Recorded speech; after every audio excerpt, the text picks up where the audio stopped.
Day.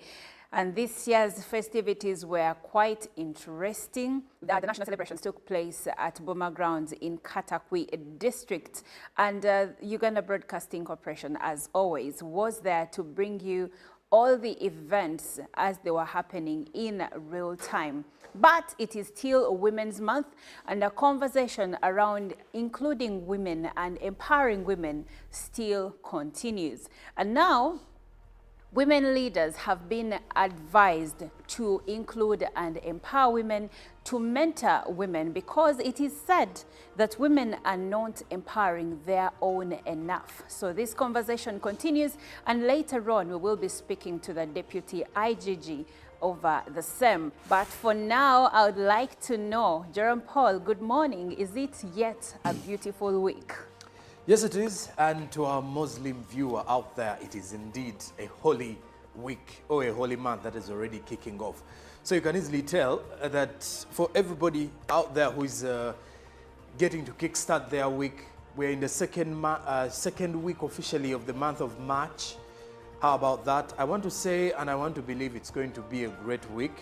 Though yesterday it was really hot. If you happen to go out of your house, it was really hot during afternoon hours there. I did not check out on the the temperature levels, but according to the heat I was actually feeling, I can easily tell you it was really hot. And of course, I wonder how many of those, because there was an argument I was following up with as I was heading to as I was heading to Kasangati, and the people I was with in the vehicle were talking about the fact that in such weather, if you find out that there is a human being who does not even shower a day, then you have a problem, because it does seem like it's really hot and you really need to be refreshed up all the time. But that aside, a very good morning to you all, and many thanks for joining us this Monday, the 11th of March 2024. I'm Jerome Paul Sonko, and I'm pretty much excited that we're still in the month of March and the month of women, and celebrating them as they are supposed to be celebrated. And well, I am a happy man. Oh, wow. He does indeed look like a happy man. And like you said, it's already a beautiful week. Never mind that it is Monday. But we believe that what you say is what you become. And the power of life and death is in the tongue. So congratulations to our Muslim brothers and sisters who are starting their holy month of fasting today. May the next days or the next month of your fasting bring with it glad tidings from the Lord. Good morning, Mr. Chirabo Robert. Wow, lovely morning to our viewers, a lovely morning to your team, and thank you so much, our viewers, for waking up with us. Happy Ramadan to our brothers and sisters, the Muslims. Yesterday, the director of Sharia at the Uganda Muslim Supreme Council announced that they had sighted the moon that commences fasting. So we want to pray for you that Allah subhanahu wa ta'ala may give you grace as you go through this month of fasting. But also, the good news is that, yes, you'll be able to have some meat, even those in Kampala. Remember, Friday, Permanent Secretary, Minister of Agriculture, Animal Husbandry and Fisheries released a statement where, due to foot and mouth disease, transportation of animals, the cows, the goats, we had entered a quarantine, that is in Kampala.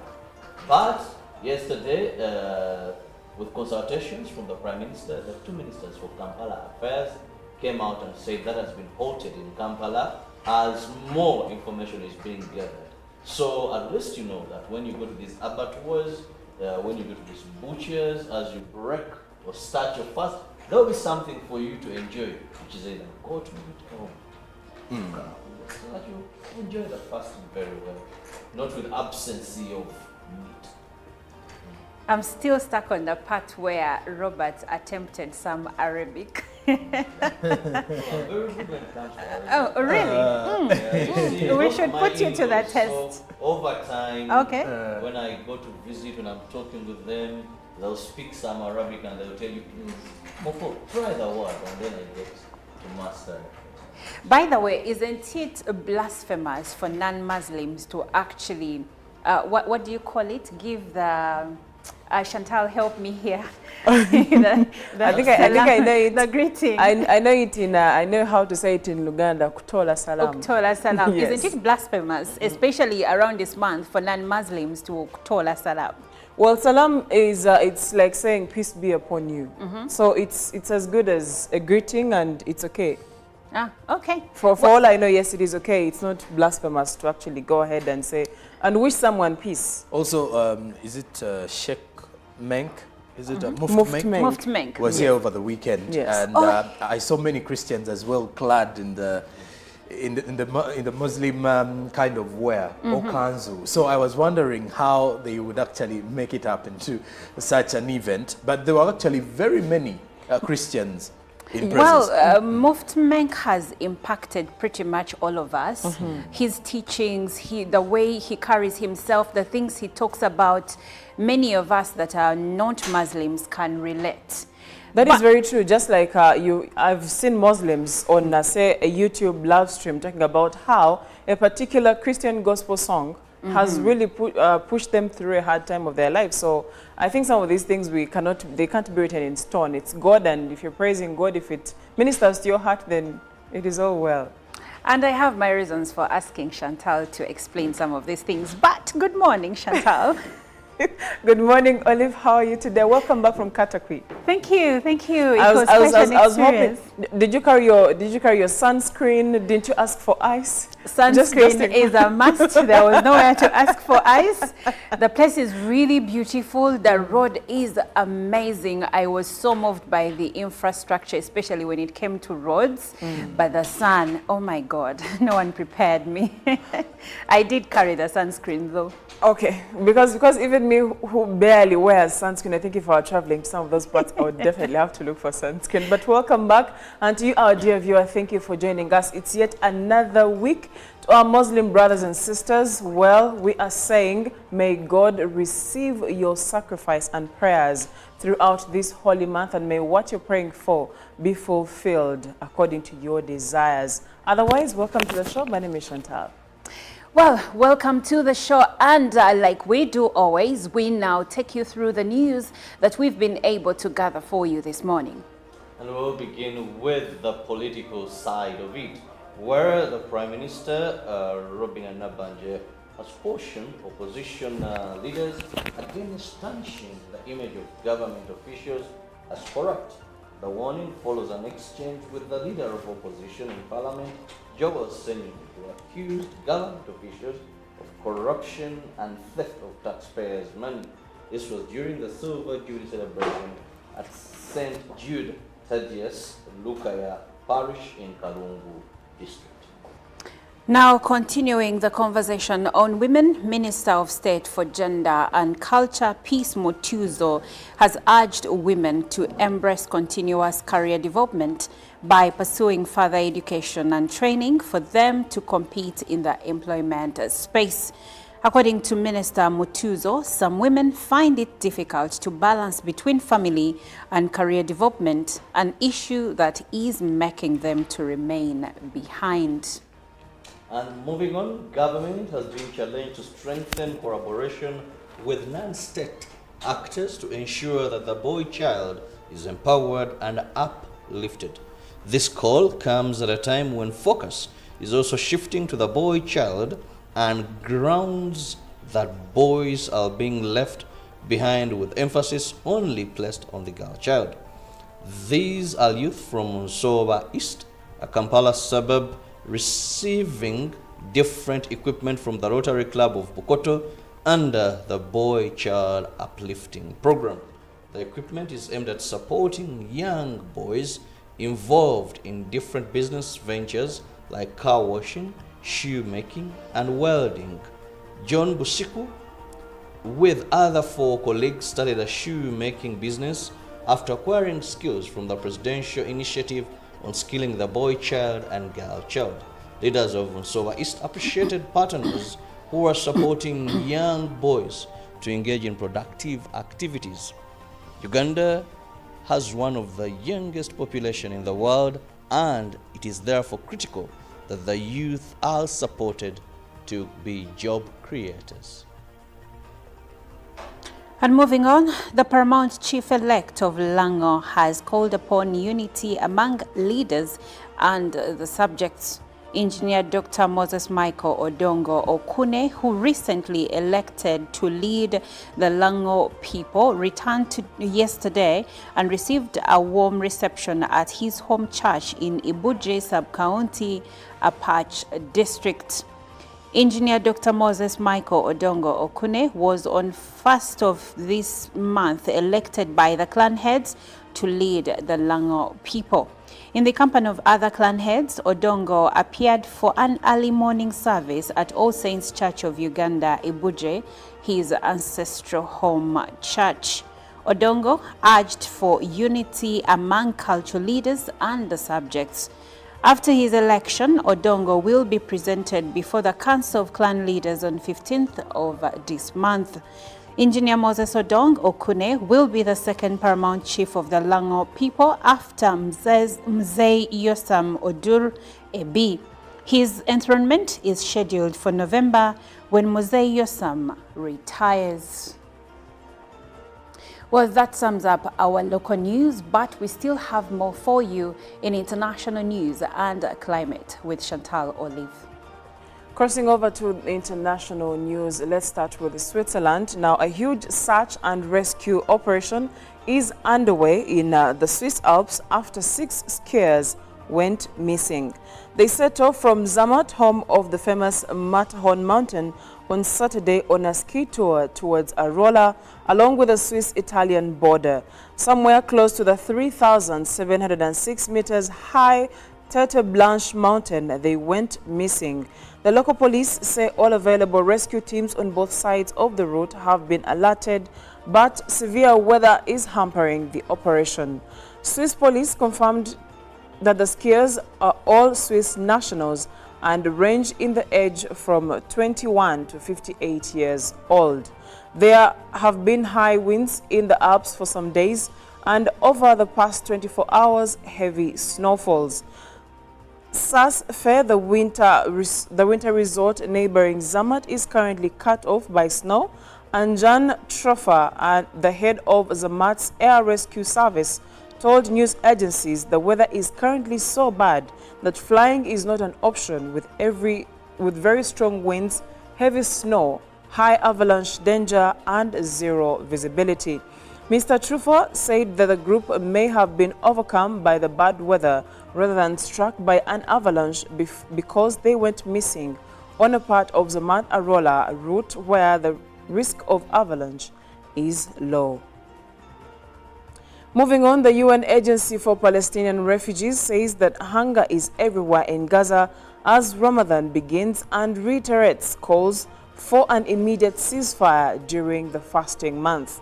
Israeli forces prevented Palestinians from entering the Al-Aqsa Mosque in occupied East Jerusalem on the eve of Ramadan, local media reports. Ismail Haniyeh, the head of Hamas's political bureau, blames Israel for failing to reach a ceasefire deal before Ramadan. At least 31,045 Palestinians have been killed and 72,654 injured in Israeli attacks on Gaza since October 7th, and the revised death toll in Israel from Hamas's October 7th attack stands at 1,139 and dozens continue to be held captive.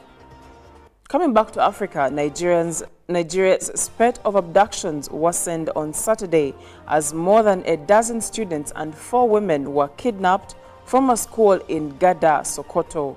Local MP Bashir Usman told the BBC that 15 students were among those kidnapped early in the morning. Meanwhile, the army is still searching for hundreds of school children taken in the western town of Kuriga on Thursday. In an update, the state governor, Uba Sani, told news agencies that at least 28 of these children had escaped. Thursday's kidnapping, which saw 280 students taken, was the biggest mass abduction from a school since 2021. Gangs of armed men on motorbikes took primary and secondary school children between the ages of 8 and 15, school authorities and parents said. Nigerian troops are working with police and local search teams to comb forests within the state of Kaduna, where Kuriga is located, as well as neighboring states. And lastly, matters climate. Climate change is fueling animal extinctions, warns a new study. Oxford University researchers used fossil records to better understand what factors make animals more vulnerable to extinction as a result of global warming. The study revealed that species exposed to greater climate change were more likely to become extinct. First author Cooper Malanowski of Oxford's Department of Earth Science said, "Our study revealed the geographic range was the strongest predictor of extinction risk of marine risk for marine invertebrates. But the magnitude of climate change is also an important predictor of extinction, which has implications of biodiversity today in the face of climate change." The research published in the journal Science analyzed the fossil record for marine invertebrates like snails and shellfish from over the past 485 million years. Marine invertebrates have a rich and well-studied fossil record, making it possible to identify when, potentially why, species become extinct. And that's it for climate news and what is happening in different parts of the world. Thank you so much, Chantal, for taking us all around the world. It's a sad story, that story from Nigeria about the pupils that were abducted. I hope we do not get another Boko Haram situation on our hands, because the Chiboko girls were never found. But anyway, we move on with the press review with Jerome Paul Sonko. And well, the New Vision is highlighting this Monday, Ndiga clan head murder, security raids 5 shrines, then also university admission, 20 districts fail to meet quota. Now, there's a Month of Deborah conference which inspires Christian women. Read about that in the New Vision today. Also matters beauty, Miss Uganda shines in India. A pictorial of the Miss Uganda, that is Hannah Karema Tumukunde, celebrating with Brendan Anyonjo, the organizer of the Miss Uganda beauty pageant, after Tumukunde was crowned the Miss World Beauty with a Purpose Africa at the 71st Miss World event held in Mumbai at the Geo World Convention Center in India on Saturday. She also emerged as 6th overall out of the 112 contestants. Again, congratulations to her. Now, Bitature, court withdraws summons. Read about that. As petroleum, US firm loses 15 trillion Ugandan shillings worth of refinery deal. Then health and beauty. Water yourself to stay healthy. That is something you can read about in the New Vision today. More A-level profiles inside today's New Vision. That is what the New Vision is highlighting. Now we look to the Daily Monitor. The Daily Monitor is highlighting government officials allocated billions for donations expenditure. Without policy guidelines, civil society leaders argue that 163 billion shillings allocated to 50 ministries, departments and agencies in donation kitty could be abused to reward loyalists, exacerbating poverty and poor budget planning. Then breakdown of donation budgets is at the front page of the Daily Monitor, and which different agency or ministry earns more. It's also here at the front page. Now in the other news, ban on sale of meat in Kampala now put on halt. Read about that. Healthy living, CPR, the first response to cardiac arrest. Read about it. In Matters UACE, candidates in hard to reach areas post improved results. Then also, Anthony General makes U-turn on ghost employees in Parliament as Ministry defends choice of Chigundu for Loboa works. An interesting report. Then Muslims start month of Ramadan today. That is with the Daily Monitor. Crossing the borders now to Kenya, the Daily Nation is highlighting menace. The effects include poor grades and delinquency as sexual abuse in school rises in Kenya. Now, battle for ODM's soul, Joho versus Oparanya. Who takes the next role as ODM boss? Now, also in the holy month, Chief Kadi seeks to end war over Ramadan start as education defiant principles send learners home for fees. That is with the Daily Nation this Monday. 11th of March. Lastly, the citizen from Tanzania questions swirl over East African Community's chief early exit. Dr. Peter Mathuki, who was appointed to the powerful post 3 years ago, has been posted to Moscow as Kenya's ambassador to Russia. Read about that as challenges only made Zahara work extra hard in her studies. In the Other Citizen Rising Woman series, read about Zahara. Now, national investment, why Kenyan investors want to boost Tanzanian presence. Read about it. Now, there's also Samia opens up on her journey in politics from 1988 to 2015, how she managed to get into the big office. Now, also, government seeks not to fix roads in the Serengeti as a United Arab Emirates firm has been ordered to pay Tanzania $10.9 million US. Why is that so? The Citizen is giving you more details in today's Monday. Well, that is it from our press review this morning. Well, thank you, Jerome Paul. Now, later on in our newsreel, we will be speaking about women in public service, challenges and, of course, opportunities. You should watch, you should stay with us because we will be speaking to the Deputy IGG, Patricia Achan, on the same to see how we can empower women economically and also through other ways. Stick around, we will be right back. We will leave you with the inspiration song of the day. Live from UPC Studios in Kampala, this is Good Morning Uganda.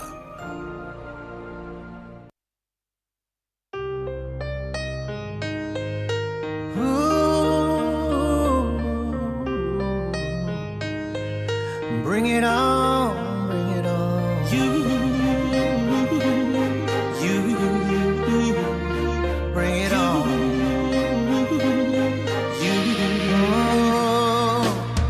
Life know the sweet though, hey. If some people know the hate too. So use the number 6, so you calculate, you go see the ratio. The beef say. Good morning. My name is Olive Monica Najuma and welcome to Good Morning Uganda. With me is Chantal Oliver Kandinda, Trevor Robert Nyonyintono and Jerome Paul Sonko. Now for the women, welcome back from the festivities of International Women's Day. And this year's festivities were quite interesting. The national celebrations took place at Boma Grounds in Katakwi district. And Uganda Broadcasting Corporation, as always, was there to bring you all the events as they were happening in real time. But it is still Women's Month, and a conversation around including women and empowering women still continues. And now, women leaders have been advised to include and empower women, to mentor women, because it is said that women are not empowering their own enough. So this conversation continues, and later on we will be speaking to the Deputy IGG over the same. But for now, I would like to know, Jerome Paul, good morning. Is it yet a beautiful week? Yes, it is. And to our Muslim viewer out there, it is indeed a holy week or a holy month that is already kicking off.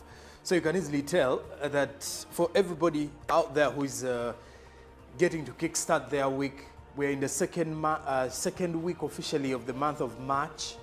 How about that? I want to say and I want to believe it's going to be a great week. Though yesterday it was really hot if you happen to go out of your house. It was really hot during afternoon hours there. I did not check out on the the temperature levels, but according to the heat I was actually feeling, I can easily tell you it was really hot.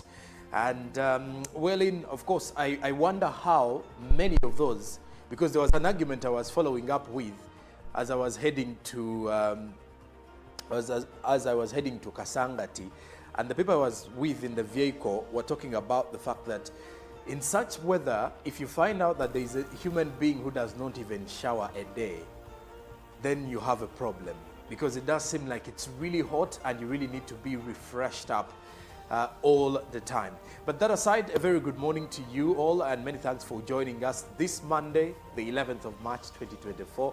I am Jerome Paul Sonko and I'm pretty much excited that we're still in the month of March and the month of women and celebrating them as they are supposed to be celebrated. And well, I am a happy man. Oh, wow. He does indeed look like a happy man. And like he said, it's already a beautiful week. Never mind that it is Monday. But we believe that what you say is what you become. And the power of life and death is in the tongue. So congratulations to our Muslim brothers and sisters who are starting their holy month of fasting today. May the next days or the next month of your fasting bring with it glad tidings from the Lord. Good morning, Mr. Chiraba Robert.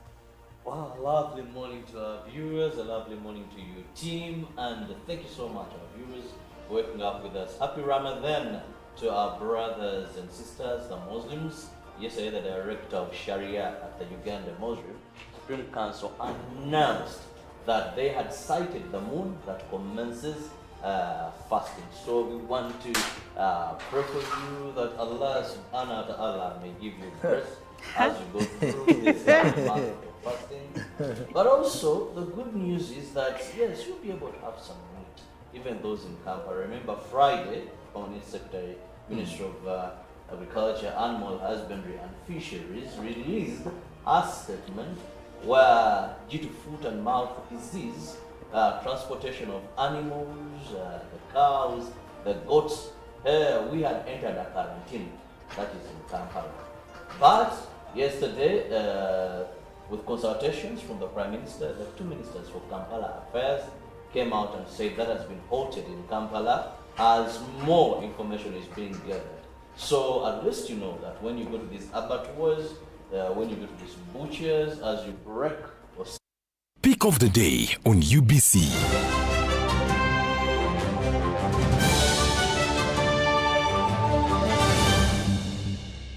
Was brought to you by MTN Momo Pay is the easy way to pay. Dial *165*3# or use the MTN Momo app. You don't need cash. MTN Momo Pay is safe and free.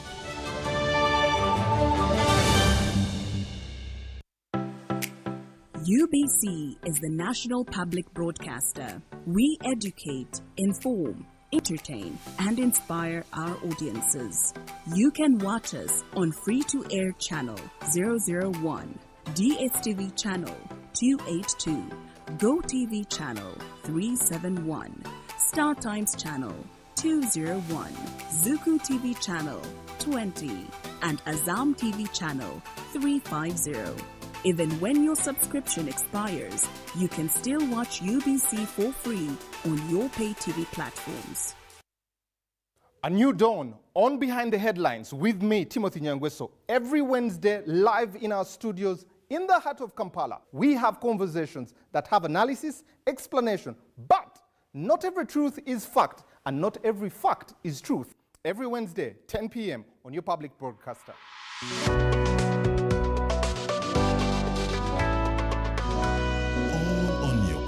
Broadcaster, UBC, inspiring Uganda. The cardinal role of a government is maintaining law and order, safeguarding citizens' rights, and providing essential public goods and services. Throughout its tenure, the government has consistently upheld these principles. This foundation creates an environment conducive to delivering crucial social services to citizens through diverse approaches such as taxation, strategic budgeting, and effective policy implementation. A transformative education system, advancing healthcare provisions, enhancing social welfare, and propelling infrastructure growth, all of which continue to evolve daily to cater to the population's expectations. Supported by a meticulously organized network of ministries, government remains committed to serving its citizens. Coming soon on your public broadcaster, The Front Bench, your interface with the government every Monday at 8:30 p.m. with Joram Paul Sonko, only on your public broadcaster, UBC, inspiring Uganda. Buli munya-Uganda nayitinga amakuru marungi. UBC West eyina amakuru marungi kandi agali kwesigwa. Leero za programu zaayo ziri omulunya kitara hamwe n'orufumbira. UBC West eine tekinologiya ey'omurembe eri kugibasisa kuhika omu bicweka byona omu ihanga nangu n'aheeru y'eihanga. Tukwatire aha frequencies Kisoro 97.7 Fama, Kalari 93.7 Fama, Hoima 99.1 Fama, Kampala 105.7 Fama, Mbarara 97.4 Fama, Futpoto 98.8 Fama, Masindi 5 Fama. Kurikiriza UBC West ohurire mbaganiza. UBC West empika huna 107.3 Kampala, 96.9 Mbale, 95.7 Jinja, 98.6 Soroti. You are all covered. UBC Butego.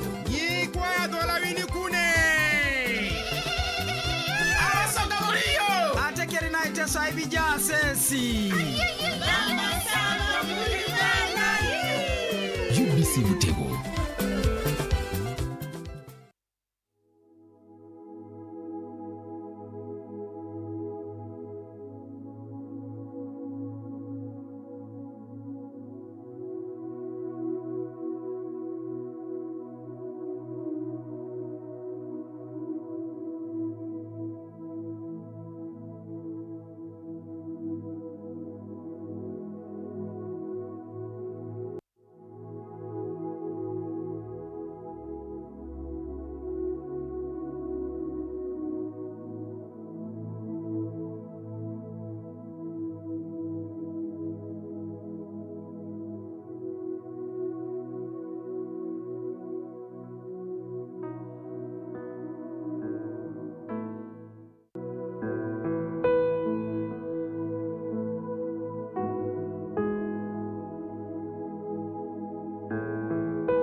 Live from UBC Studios in Kampala, this is Good Morning Uganda.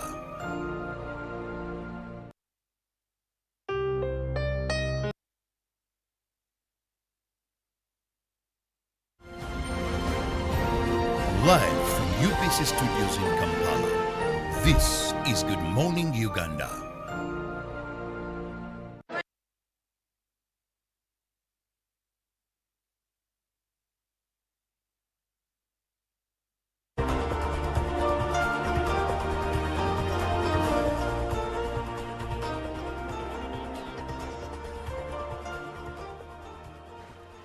Well, good morning and thank you so much for keeping with us here on Good Morning Uganda. Time check is 9 minutes past the hour of 7 o'clock this morning, and this is the time when we get into our newsreel. Now, in today's newsreel, we have a special guest who is the Deputy Inspector General of Government, and that is Dr. Patricia Achan.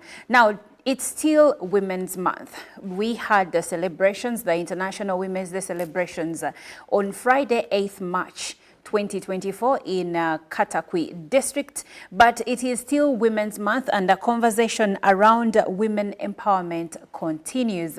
And who to have this conversation with than a lady like Dr. Patricia. Now, Dr. Patricia herself is a successful lady in her own right. And of course, when we speak about successful lady, we also now think about issues like empowerment of women, mentorship, and the like. That's why we decided to have this conversation with her. Good morning, Doctor, and welcome to Good Morning Uganda. Thank you very much, Olivia, for having me. Good morning, and good morning, viewers out there. Happy Women's Month. Well, yeah, it is a beautiful thing to be a woman. I celebrate being a woman every single day. Partly because many people don't understand how hard it is to be a woman and the many hats that we wear as women. But let's jump right into it. Now, today we are having a conversation around women in public service, their challenges and, of course, opportunities. And that's where we start. And Dr. Patricia, as in your realm as Deputy Inspector General of Government, what do you think are the opportunities, or what opportunities do you see for women in public service to take on leadership roles? First of all, women play a very pivotal role, especially when it comes to developing policies and initiating and developing and implementing those policies in public service. So there are opportunities for women in public service because we have seen women driving change in this government. They shape policies, they're involved in decision making, and then we have got increased representation. In terms of representation, we see the number of women growing. Although we are still work in progress, we are now at 37%. And then we encourage supportive policies. Like women, you said women, we go through lots of challenges. So if somebody is taking on maternity leave, for instance, there should be a policy within the human resource manual on supporting that woman or that mother to be able to go and rest. But we also have the Employment Act. So we have those opportunities.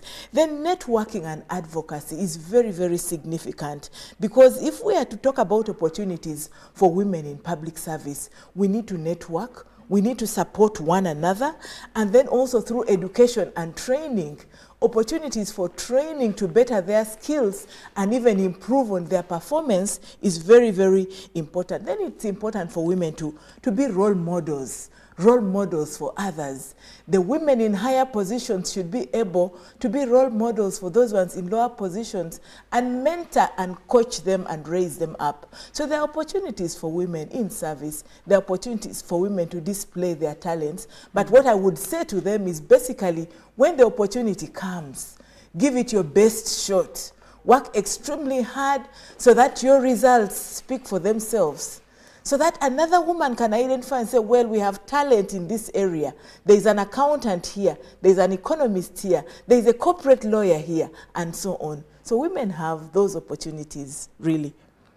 Well, you did mention mentorship and that there are opportunities for mentorship. And I would still like to ask for your opinion. In your opinion, as a woman in public service, and of course as the Deputy IGG, how crucial is mentorship when it comes to women in public service, but also overall in any space of work? Now, when we talk about mentorship, mentorship is about the senior ones modeling the way and doing what they want others to be.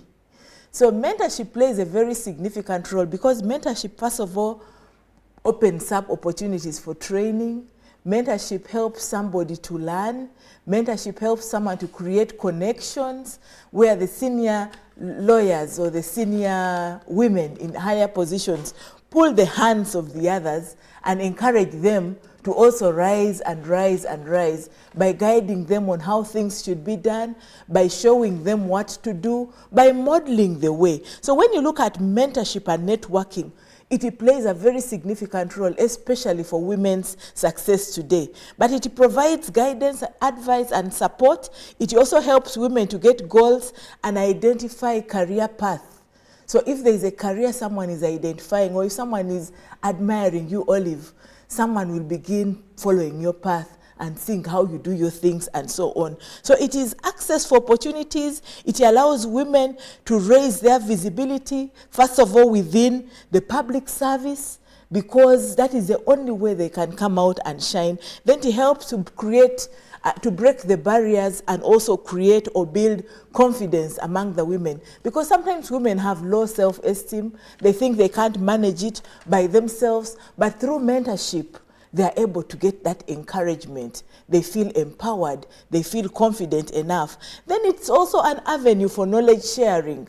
Sharing knowledge. Mentorship and networking play a crucial role, especially when women who are successful can come out and share their knowledge and tips on what it is that made them successful. So it provides guidance and support. It provides opportunities for women down there to also rise. It also gives visibility and confidence, knowledge, and also provides support to the rest of the women out there. So mentorship is very, very crucial when it comes to women and development and growth, especially in service, yes. Especially in service. That's a very interesting take, Dr. Patricia. But what's your opinion? I'm curious to know. What's your opinion on the claim that many women in positions of power are actually not very open to the idea, or do not have the appetite to pull up other women? It is said that today women are not supporting each other enough when compared to what men do for each other. Well, for me, I think it is about, it's an attitudinal issue, but I think women need to be open to helping one another, because most of them who are up there have been helped also. So it is very, very crucial for them to open doors for other women. We need to reflect on the importance of solidarity and support to one another. When we show that solidarity, together we are stronger. One powerful way of empowering women is by opening doors for others. If I have been helped and I don't help others, then I'm doing a disservice to this country and a disservice to the women. So as we celebrate the achievements and progress of the women globally, during this month of the Women's Month, I think it is crucial to recognize the impact of this mentorship and collaboration and advocate for fostering greater opportunities for women from all backgrounds. Because if we do not pull up the hands of others, then we are not supporting them at all, and we are doing a disservice to this country, like I've said. So by opening doors for other women, I think we do not only create pathways for individual successes, but contribute to the collective advancement of women as a whole. We do that collective advancement when we hold the hands of other women.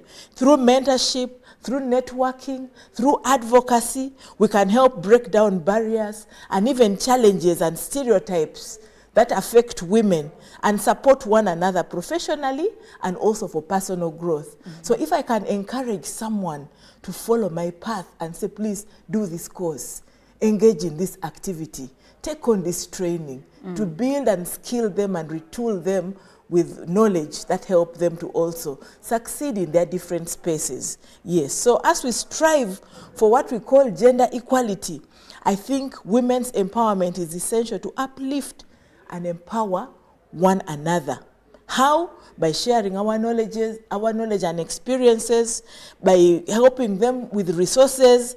We can create more and more support for one another by being very inclusive and also supportive, creating an environment where all the women can thrive and reach their full potential. I think it's important, and I think that was a significant message that came out during the International Women's Day. It's important that we commit to opening doors for one another, for championing the voices of other women, through spaces like this, through conversations like this, and also creating a more inclusive world where every woman has the opportunity to succeed and make a difference in their different spaces. Yes. Oh, that is true. But before we move on, what do you think is the reason we as women are not very vibrant to the idea of helping each other? A few of us are, but there are many that, for instance, one would say we have over 189 members of female members of parliament today. But then someone will say, how much have they contributed to empowering, to advocacy, and to helping the girl child and women overall? Because today you're still seeing girls from certain constituencies using sand as sanitary towels. And the big question usually is, what is the area member of parliament doing? What is the woman member of parliament from this area? What are they doing? But away even from the leaders, like in public office, even I as Olive, where I'm sitting here, there is someone like me, or even myself, who is not open to the idea of helping another woman. Do you think it's because we are emotional beings, or it is because we have been conditioned to not see the benefit of helping others? Well, Olive, human beings are very complicated beings. It is about a mindset, it's about attitude, it's about ego, it's about esteem. So women out there have lots of challenges, like from where we started. Yes. And there are women who do not support each other. There are women who want to rise alone because of selfishness. But the Bible encourages us to be one another's keeper. If I am your keeper, Olive, what is successful to me, I should feel open to sharing it with you. You rightly quoted the responsibility of members of parliament. Well, parliament basically does oversight. Yes. Members of parliament should not be the ones to buy sanitary towels and whatnot, but they can advocate for opportunities to reach out to those women and the girl child out there. So I think it's a call. It's a call for women to rise up and be mindful about each other, to be one another's keeper. If something has worked for you, it can work for another too. Like if I'm Deputy IGG today, I believe in mentoring someone to take on my role in the next time. When I'm retiring probably and going away or taking up other responsibilities, there should be another Deputy Inspector General of Government who should be able to serve even better than me out there. That is what I believe in, and that's what I encourage other women to do that. Yeah. Because where I came from, I didn't even know I would ever be the Deputy Inspector General of this government of Uganda. But someone identified that potential in me and placed me there. So why don't I help another person and groom and mentor and coach and raise up other leaders? So there is an issue to do with workplace culture. Workplace culture for women, especially in public service, which really needs to be improved. That mindset of me, myself, and I. Me, yes. When I'm placed somewhere, it should only be me to shine. I should be the only one in the village who has got ABCD. We are supposed to encourage one another. Recently, when the head of state was addressing this country, His Excellency the President, he said we should encourage one another. And I like the example he gave. When he got a place somewhere, Chisozi now, he worked on making sure his neighbors are not poor. He gave them opportunities. As he would plant trees, would give them also seedlings, would encourage them to come up in groups and so on. That is the example we need to emulate. Support to one another. Can we help support one another? Can we equip women for friend-to-friend support and mentoring? First of all, we women need to be friendly to one another. But there are institutions where women are the most difficult leaders. Where you hear fellow ladies saying, I do not want to work with a female boss. And it's a woman saying now, it, a woman and it has says been that normalized. Because she has had the experience of having a bad female boss. So this whole thing of bringing emotions, and if issues from home, probably the marriage is having a challenge, and then you bring that beef and disappointments to office, that should be highly discouraged. When we come to a public office to serve, we come to serve the nation. That's true. And therefore, we should not bring our emotions. Women, there is a time when their emotions are not very, very good, and I think we have that moment in the month. But why should my bad experiences be spilled out to other people? So we need to equip women for friend-to-friend support and help women to connect with others. How can we do this? By creating an inclusive and supportive environment and culture of women, especially in public service. which is very, very essential in promoting gender equality, because when we do that, then we know that women can begin to coexist and cooperate and support one another. Then we need to come up with policies like zero tolerance to discrimination and harassment. There are women who are harassed at work. That's true. And therefore, they have got that mindset of, well, I think it has reached me somewhere. And sometimes they get revenge, they get to begin revenging on other people, they get vengeance, they get angry, and so on. We need gender-sensitive policies that are inclusive, policies that are flexible, and have also flexible working hours. For instance, if I'm breastfeeding, I should be given some time off to do those roles. Now institutions like Parliament have got nurseries within. Yes. We should have that. We need flexible policies. Like you've heard about people now taking maternity leave for 3 months. If somebody is having a challenge, the boss should be flexible enough to allow somebody to be able to address those challenges. Then we need work-life balance as well. How do you balance work? And I like that you bring that up, because your job must not be easy, right? Yes. So and yet you I've been I was following a conversation you were having with us here at UBC recently, and I was intrigued by the way you live your life. The fact that you say you rest your IGG title when you go home. You are the deputy IGG when you're at work. When you go home, you're a friend, you're a mother, you are a wife. How do you manage to do that? Because many ladies really find difficulty in that, because it's hard to change the hats that we wear of now I'm in office, now I'm at home, now I'm a mother, now I'm a friend. How do you manage that? Thank you very much, Olive. Well, it is very interesting. And you know that power is something very complicated. Power can corrupt. But if you humble yourself and remember where you came from, background issues, you'll be able to set your priorities clearly. Because remember, you have got different responsibilities, like I do have different responsibilities. I don't have to carry that power into my family. The power I have as Deputy Inspector General of Government or as Dr. Patricia Chano-Kiria stops somewhere. It has its limits as well. So how do you stop when yourself? I get home, I am a mother. Yes. Those titles and what remain at the gate, because we all have different responsibilities. And personally, I have so many responsibilities. I am a vice president of Uganda Christian Lawyers Fraternity. I am a member of Rotary. I'm a member of Mothers Union.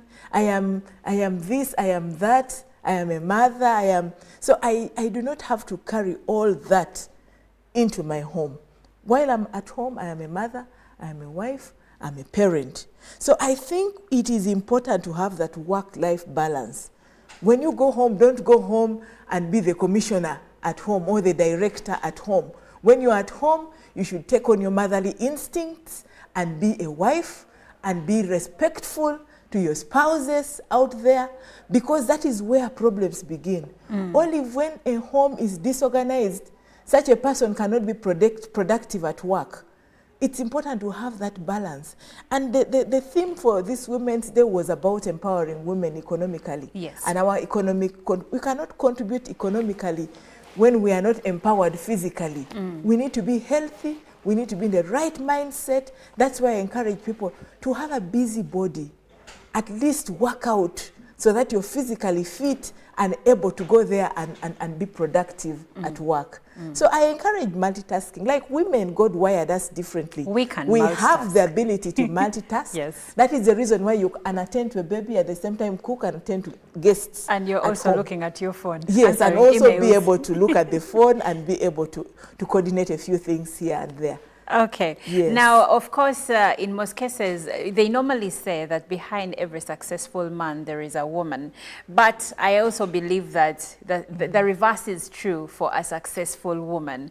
Yes. And in most cases, the unsung heroes are the men behind these successful women. Yes. So for a lady that is not only successful in her career, but is also a wife, would you say that having a supportive partner is also pivotal in the success of or in the empowerment of this woman?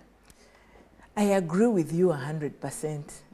Because if you do not have a successful partner, you cannot thrive, you cannot be successful, because you will be depressed, you will be having challenges here and there. Because personally, my husband plays a very, very crucial role. Like, there are things I can't do now, like going to the market, going to check things in the market. I miss that a lot, but it's a responsibility. Yes, it's a responsibility he has now taken on to buy food stuff, to ensure things are going on well while I'm working. So we need that support.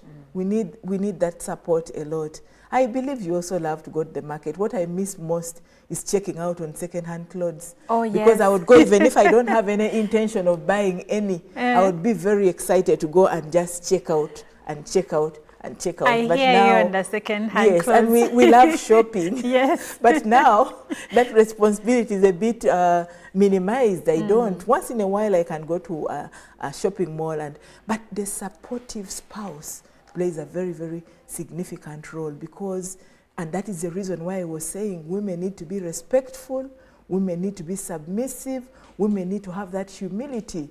There are corporate people who say they have arrived and begin to undermine their spouses, and they disorganize their marriages and families, and they cannot be productive, because even when they come to office, they only pretend. Those are the ones who are difficult bosses. Those are the ones who come up with their vengeance on others. Those are the ones who do not want other women to thrive. So I encourage women, if you have disorganized your chambers at home, try to make peace, try to be exemplary, because there is no way you will be a role model to other young women out there when you have disorganized your marriages. It's important to walk the talk. Let us be respectful to our spouses. Let us be exemplary. Let us be the woman talked about in Proverbs 31, a woman who is hardworking, who supports the husband, who is respected by the children, who is a role model, who the husband praises in those public places, because she is respectful, she is humble, she's hardworking, and contributes to the well-being of that family. Yes. Well, that is quite an interesting take from a successful woman, the Deputy IGG, Dr. Patricia Achan Okiria. And she says that as a woman, despite your degrees, despite your titles at work, when you get home, especially as a married woman, rest those at your gate. At home, you are a wife and a mother. Those other titles do not matter. And I think she has a point here, because we have seen stories of successful women whose marriages have crumbled because they fail to distinguish between the two.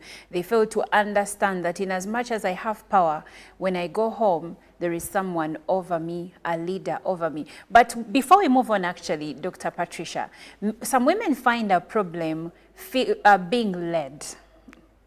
They're like, if I am contributing to the growth of this home, maybe financially, why should I 100% submit? In a few seconds, what's your view on that? But the Bible says a man is the head of the family. And the Bible says a man should love his wife as Christ loved the church. And the same Bible says, women, we are helpers. That is the reason why God first created the man and later on created the woman as a helper. So if we detach ourselves from that responsibility, that is when now you begin moving around and saying, well, your contribution is bigger. But the Constitution also says it's a responsibility of the woman and the man, husband and wife, to raise the family. So both parties play a very significant role. So one party cannot say that, well, I'm done contributing more, so I should not be submissive. What does the Bible say? From the biblical perspective, I think it is very important for women to be submissive. I think even the Quran says that, because I see even the Islamic women are really, really submissive. It comes from the Quranic teachings. But the Bible, we who are Christians, should think about upholding the Christian values and principles which originate from the Word of God. And that is what builds our marriages. But back to what I do. I sanction arrests, investigations, and prosecution of corruption cases. But in my work, I recognize the role of women. Women come in as whistleblowers, they bring cases. In the grassroots, I have got the community monitoring groups, 85% of whom are women, and they're the ones monitoring government projects at the grassroots and reporting cases where there is a red flag. So women are very, very significant, even in the fight against corruption. That is why I'm saying we need to equip women for the friend-to-friend support and mentoring. If we become friends to each other, together we can go very far. Because it is said that if you want to go far, if you want to go fast, move alone. If you want to go far, yes, move as a team. That's so true. If we can go far as women, we need the support of one another. We need to build connections, partnerships, and strategic alliances so that together we can go very, very far. Going far doesn't mean being disrespectful to our spouses. We need their support in order to propel us to even go further. Yes. So what Dr. Patricia is saying is that you can have your success, but I like that you said the Bible says the man is the leader. If we're to look at it from the Bible perspective, of course, our friends that do not believe in God may not see this same perspective. But what I hear here is that both of us, we have a responsibility towards each other, towards the family, and we have an equal responsibility of catering and caring to this family. But moving on, Dr. Patricia, back to public service. What initiatives are in place to promote gender equality within your organization and the broader public service sector? Well, when you look at public service today, we have got a number of initiatives which basically encourage women and promote gender equality, like the gender-sensitive policies I was talking about. But we women, we also need to be deliberate. We need to be purposeful in order to come up with some of those policies. There are institutions which, for instance, don't have those policies. But there are institutions that have got those policies, like zero tolerance to discrimination. We have got policies which help them balance responsibilities, policies, for instance, on leave, training policies which encourage women to go and further their skills, to take on courses which help them equip themselves with skills. Then we also encourage women to take on leadership responsibilities, like being director or managers or supervisors or commissioners, assistant commissioners. When they take on those roles, then they are more equipped into more responsibilities and they find themselves contributing in the different spaces. But training is very, very pivotal, especially in service, because without training, you cannot get to know how to really thrive. But when you're trained, then you're equipped. And I encourage women, because it's important to widen your knowledge base, not just wait for these training opportunities which come from work, but you can also go out of your way and look for opportunities. Like personally, I thought I would be a better person if I advanced my knowledge. And that is what made me go do the master's, go do the doctorate. And Olive, even now I'm still studying. I'm doing leadership courses here and there. I'm even attending Kiswahili lessons because I want to polish up Dr. my Patricia, Kiswahili. So some people will say, it seems like but you have a doctorate 48 in hours law. in a day. People will say, but you have a doctorate in law. Why are you studying more and more? Yes. Widening our knowledge base is very, very important. And women in public service need to be open to that. When you widen your knowledge base, then you're able to come out and be competitive, because life today is very, very competitive. You have heard about digitalization. Now, some of us from the PO Box era need to run back to school to study about digitization and digitalization and see how we can go digital and embrace artificial intelligence and all this. You have seen me with a notebook and a pen. Yes. For you have an iPad and a phone. So whatever you ask, I want to write it and keep reflecting on it all the time. Yes. But it is very important for us to embrace the new innovations coming up, especially in our career path. How does this digital era influence my work as a lawyer, How does it help me do quick research rather than going to write and write and write?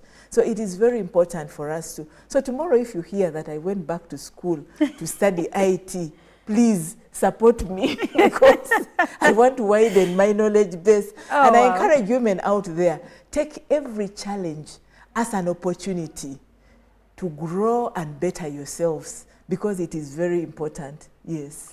Well, we have been having this conversation regarding empowerment of women and, of course, speaking about women in public services, the challenges and opportunities therein, with Dr. Patricia Okiria-Achan, who is also the Deputy Inspector General of Government.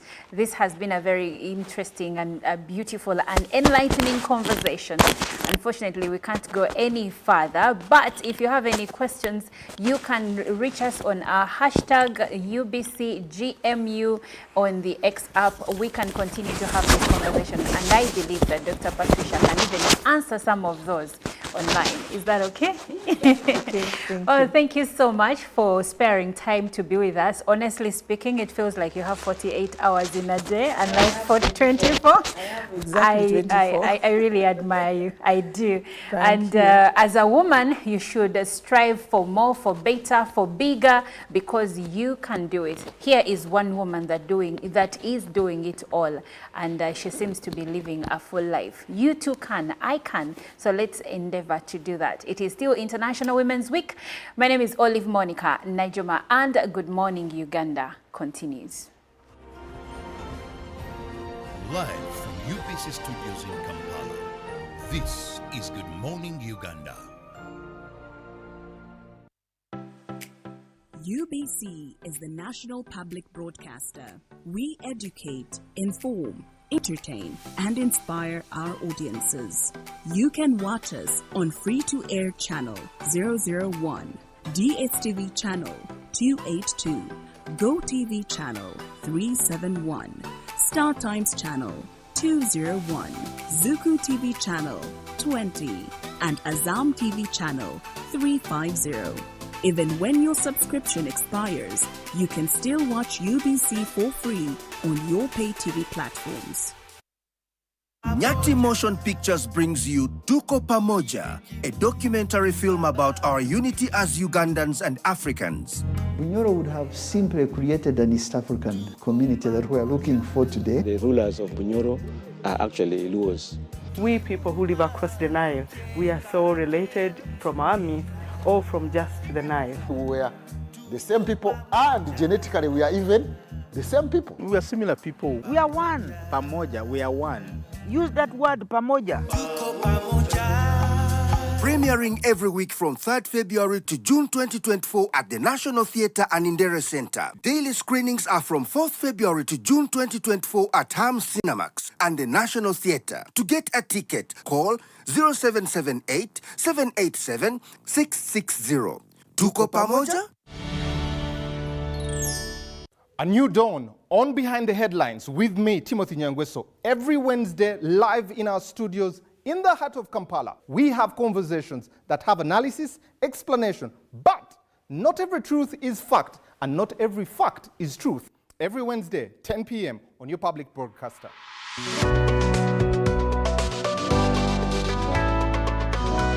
All on your public broadcaster, UBC, inspiring Uganda.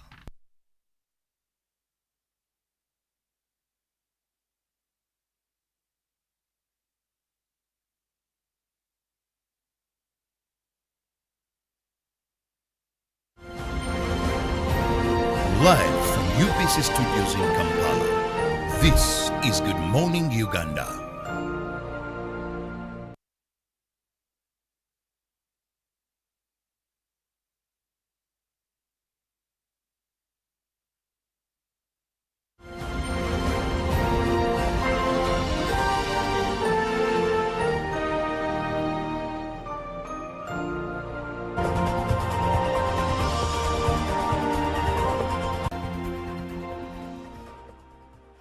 Hello there, good morning and welcome along to our GMU Business Update. I'm Jerome Paul Sonko, 11th of March, first day of Ramadan. and of course the abattoir business, or people who are dealing in meat selling in the country would definitely want to hear what is coming in from our very first report this morning, because according to the Minister for Kampala City and Metropolitan Affairs, that is Hajat Minsa Kabanda, they've actually KCCA was directed by the Ministry of Agriculture, Animal Industries and Fisheries last week that the ban will no longer be implemented. The ban followed an outbreak of the foot and mouth disease in areas of western Uganda, where probably most of the meat production, the majority of the meat production comes from. But besides that, this was revealed last week through a March 1st, 2024 letter to Kampala City Council Authority. The Commissioner of Animal Health at the Ministry of Agriculture, Dr. Anna Rose Adman, directed all local authorities under the Kampala City Council authorities at that time to enforce a quarantine restriction on the movement of cattle, goats, sheep and their byproducts within Kampala. Now, according to Dr. Ademun's report, or later rather, as of 1st March, livestock markets, slaughter places including butcheries, loading grounds and animal shows in the entire Kampala district are hereby closed with immediate effect. Now, the local government administrators, the DVO, LCs, chief enforcement personnel and the general public were requested through that letter to enforce quarantine restriction as per the Animal Disease Act Cap 38. However, Minister Kabanda, in an interview, revealed yesterday that the Prime Minister had halted the implementation of the ban as the government continues to assess the impact of the disease in the capital here. And of course, you can easily see that many were scared or worried about the fact that meat prices or beef prices would actually increase during this time, simply because of that quarantine and that later that was banning the selling of meat within Kampala. This is for sheep, cattle and goats. So when you look at that, the minister revealed that they are yet to receive further guidance in response to the Prime Minister's directive, but as KCCA, they are actually saying that that is how the status quo remains, that the dealers are free to continue selling. People should continue eating meat, but we encourage the meat packers to ensure that the animals are tested before being slaughtered. That is one of the few guidelines that were actually put out by the minister in charge of the Kampala Metropolitan Affairs. And you see, you get to realize that at times for those who get to buy this meat, you would want to buy safe meat for consumption, or you would want to consume meat that is not going to lead to any health complications in regards to the kind of situation that we are having as a country. The vaccination is still ongoing, really, for those who are engaging in cattle rearing, especially in western Uganda. Well, now, away from that, we do have matters coming in from the Ministry of Finance, Planning and Economic Development. Now, our next report is revealing that the IMF has approved another 470 billion Ugandan shillings post-COVID recovery fund. And this particular one, according to the Permanent Secretary to the Treasury, that is Ramadan Gobi, will continuously be used to support activities in the budget and the economy of Uganda in general. Now, when you look at the 120 million US dollars or 470 billion shillings, which was approved by the International Monetary Fund as a post-COVID-19 recovery package, will go a longer way in supporting budget activities and the economy in general. Well, while speaking during a press briefing in Kampala, that was last week on Thursday, the IMF extended, in regards to the review of the IMF extended credit facility, Ramadan Gobi said, with the successful conclusion of the fifth review, another 120 million US dollars will be disbursed in the next few days and will go a long way in supporting economic activities in the budget and economy in general. And he further noted that the disbursement of this particular conclusion of the fifth review shows the confidence that the International Monetary Fund has in Uganda's economic trajectory, or in regards to how they see Uganda's economy surviving post-COVID, or growing post-COVID. So this is a confidence which is shared by other development partners as well as foreign investors, leading to continued growth in foreign direct investment. That is according to what Ramadan Gobi revealed.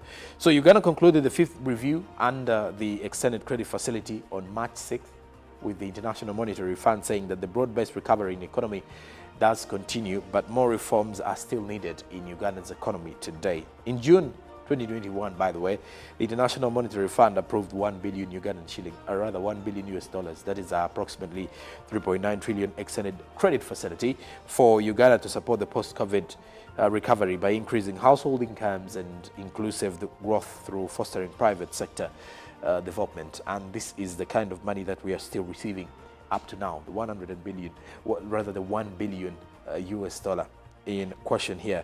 Now, of course, the 5th disbursement of the SEM is a total up to 470 billion Ugandan shillings. Well, you get to realize that more money is coming in through these international funders, really, and the opportunity for the private sector to tap into the opportunities there.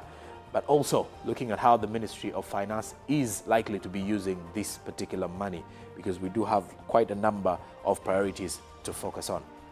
Now, well, lastly, from the world of business, we talk matters tourism and hospitality.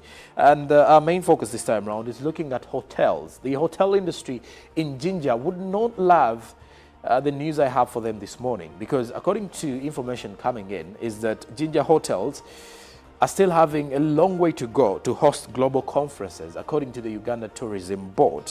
Now, the Uganda Tourism Board says hotels in Jinja City aren't attractive enough to host national and international conferences. How true of a statement is this? The UTB, which is the official statutory government agency mandated with destination marketing as well as quality assurance of tourism facilities within Uganda, says none of the hotel facilities in Jinja City has been graded to a 3-star or classified by them. So that means those in Jinja that are referring themselves to a 3-star are actually 2 stars, according to the UTB. The Deputy Chief Executive Officer UTB, Bradford Ocheng, said that the rating and classification is done by assessors from the East African Community and the Uganda Tourism Board, which considers a number of requirements. Now, among the requirements actually include standard kitchen, accommodation rooms and conference halls, a health clinic, gym, swimming pool, security. Then they also talk about garden, sports area, business suites, type of meals and quality of workers that should be presentable and a bit knowledgeable about the field of space they're in. Now, when you look at the number of occasions, many of the reasons as to why conferences have not been a success in Jinja is simply because the minimum requirement is a 3-star, which Jinja hotels do not have because their owners are not ready to meet the grading classifications according to the Uganda Tourism Board.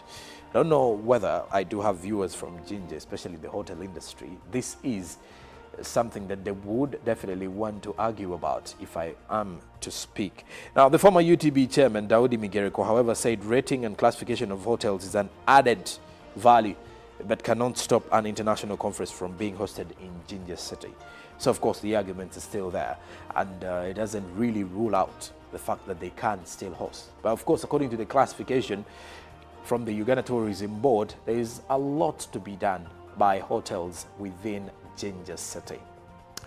Well, our people in Jinja will definitely take it, because you get to realize that Jinja is one of the best tourism destinations in Uganda. If you're stretching to the eastern part of Uganda, that is where you would definitely wish to kickstart off your tourism journey if you're visiting or exploring the Pearl of Africa.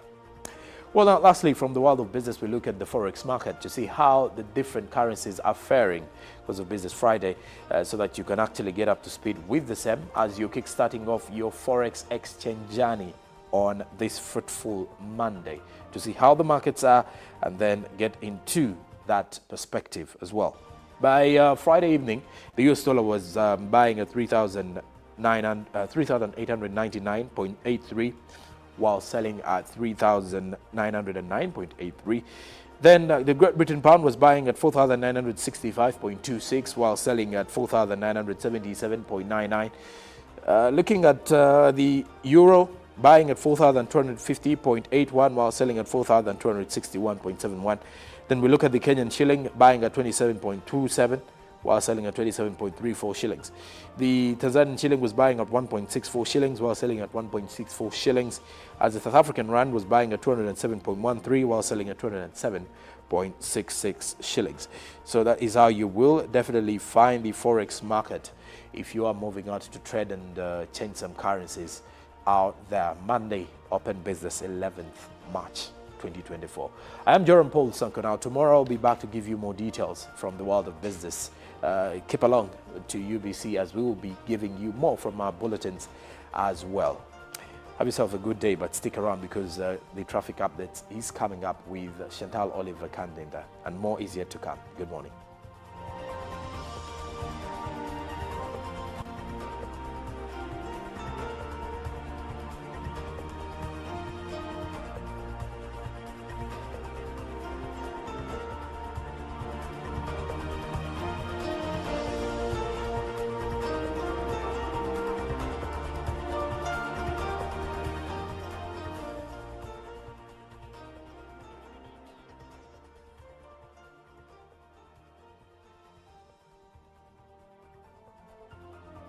Well, these are the traffic updates on Good Morning Uganda, just in case you're trying to make your way to town. Well, I'm not going to be in position to give you almost everywhere, but let's try and see and get the places that maybe you should be avoiding or you should be careful with as you're trying to make your way to town.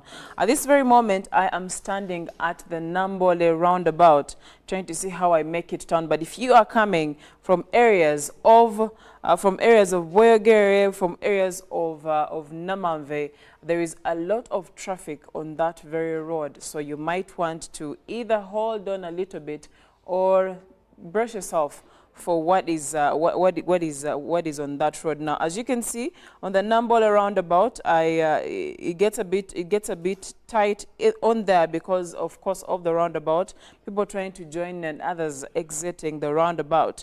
But if I am going to use Namugongo Road to make my way to town, as you can see from the roundabout, Namugongo Road seems to be okay for both you who is leaving and you who is entering the roundabout. You realize that you are free to actually move all the way up to the Nalia roundabout. The road is indeed clear for you to make your way to town. Now, when it gets to the Nalia roundabout, of course, a few holdups on the road. You realize that there will be just a few of those. Nothing to worry about as you make your way to town.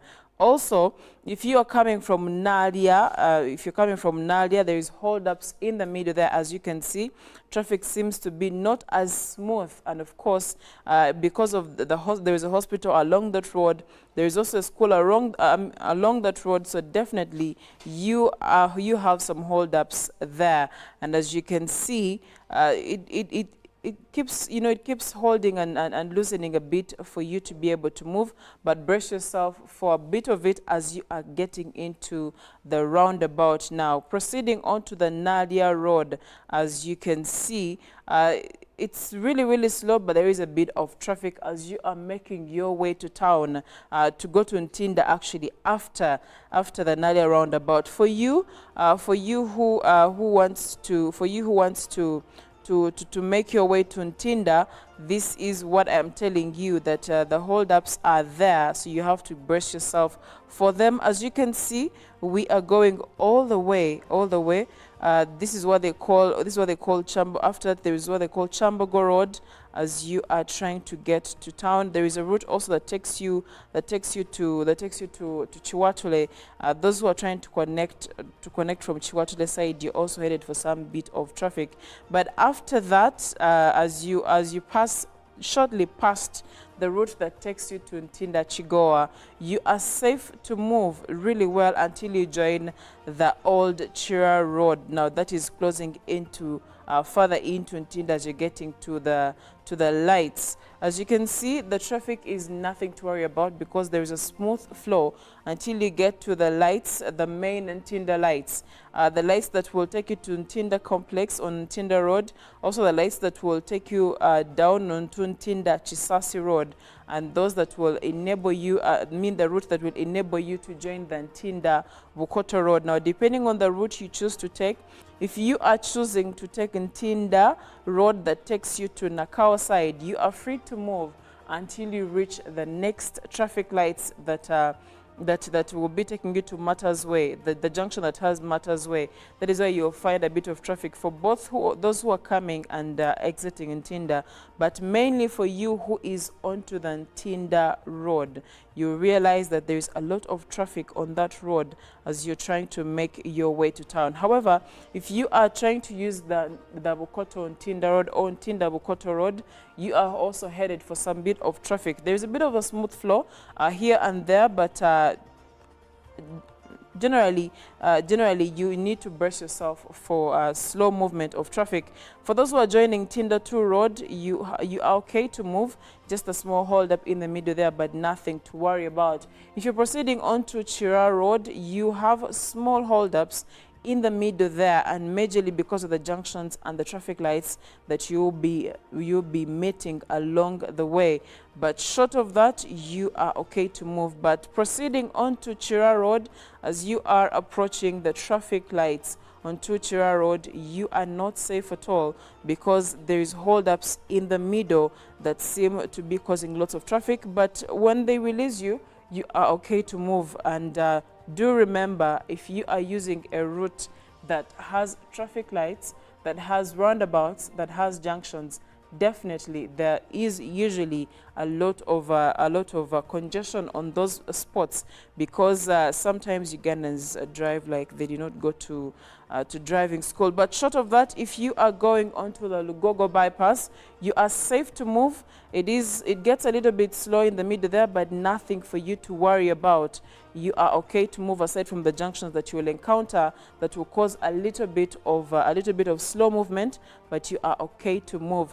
If you're joining the Lugogo bypass road from Naguru Road, there is small holdups in the middle there, but generally you are okay to move. Still onto the Lugogo bypass, there is nothing much to worry about as you are trying to make your way to town. It's not as busy as you could imagine. Usually the Lugogo bypass is it doesn't have too much traffic for you to worry so much yourself with. Now, when we come back to you who is trying to make your way through Ntinda and Nakawa, like I say, there is a lot of traffic, as you can see, trying to make sure that you get to town. There is where, of course, the aftershell, when you find the traffic lights, you're trying to join into the route that has Unicaf University. There is a lot of traffic on there, and going further as we are trying to make our way to Ntinda Nakawa, or our way to Nakawa, the traffic is nothing to worry about after those traffic lights. But when you are now getting into the junction that they call the Spear Junction, the one that takes you to Nakawa, the one that takes you to Naguru, and also the route that takes you to the route that also proceeds and takes you to Chinawataka side, that is where you'll be finding holdups and traffic on that road. And if you're proceeding through to Nakawa, you have to brace yourself for a lot of traffic on that very road as you're trying to make your way to town. So as you can see, in case you're trying to go to town and you're coming from Ntinda side, you're better off using Ntinda Bukoto Road and instead of using Nakawa side, because the traffic on the Nakawa side seems to be heavier than the traffic on the Lugogo side. Well, that's it for our traffic updates for you who is trying to make your way to town. Thank you for staying with us. Good Morning Uganda agenda is up next.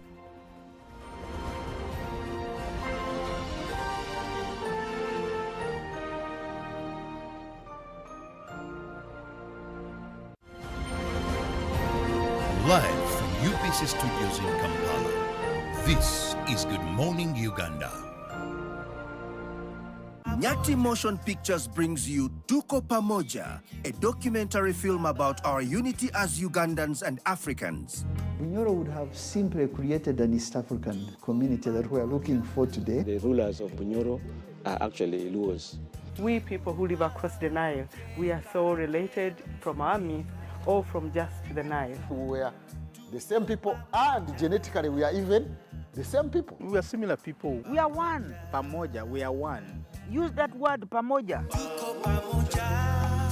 Premiering every week from 3rd February to June 2024 at the National Theatre and Indere Center. Daily screenings are from 4th February to June 2024 at Hams Cinemax and the National Theatre. To get a ticket, call 0778 787 660. Tuko pamoja? A new dawn on Behind the Headlines with me, Timothy Nyangweso. Every Wednesday, live in our studios in the heart of Kampala. We have conversations that have analysis, explanation, but not every truth is fact, and not every fact is truth. Every Wednesday, 10 p.m. on your public broadcaster.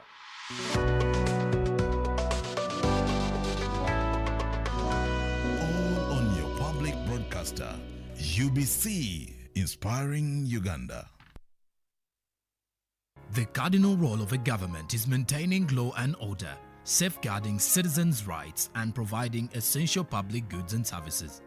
Throughout its tenure, the government has consistently upheld these principles. This foundation creates an environment conducive to delivering crucial social services to citizens through diverse approaches such as taxation, strategic budgeting, and effective policy implementation. A transformative education system, advancing healthcare provisions, enhancing social welfare, and propelling infrastructure growth, all of which continue to evolve daily to cater to the population's expectations. Supported by a meticulously organized network of ministries, government remains committed to serving its citizens. Coming soon on your public broadcaster, The Front Bench, your interface with the government every Monday at 8:30 p.m. with Joram Paul Sonko, only on your public broadcaster, UBC, inspiring Uganda. UBC is the national public broadcaster. We educate, inform, entertain, and inspire our audiences. You can watch us on free-to-air channel 001, DSTV channel 282, GoTV channel 371, Star Times channel 201, Zuku TV channel 20, and Azam TV channel 350. Even when your subscription expires, you can still watch UBC for free on your pay TV platforms. 107.3 Kampala, 96.9 Mbale, 95.7 Jinja, 98.6 Soroti. You are all covered. UBC Butego.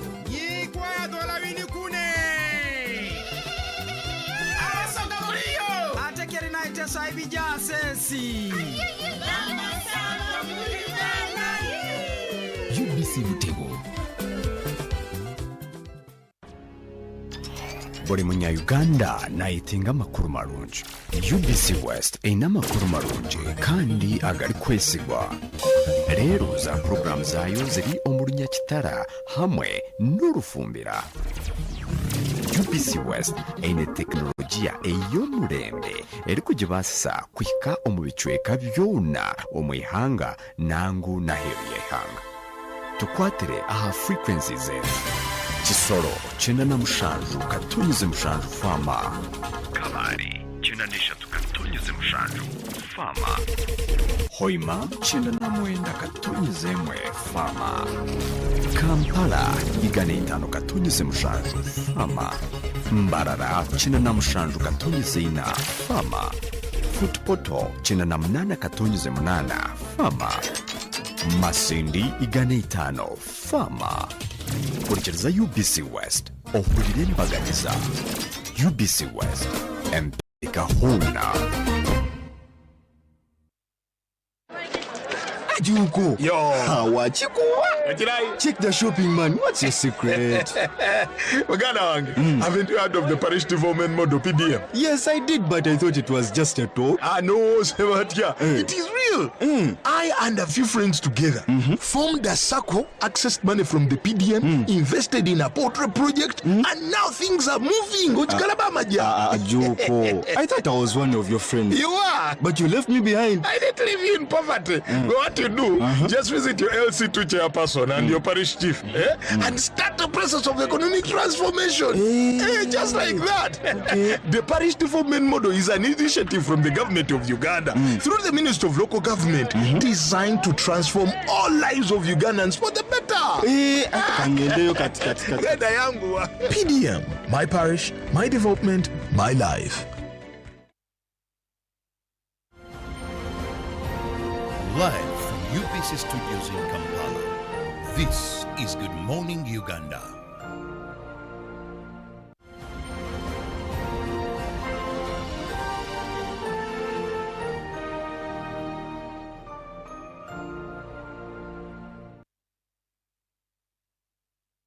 Good morning, and thank you so much for being with us in UBC TV. Welcome to Good Morning Uganda Agenda.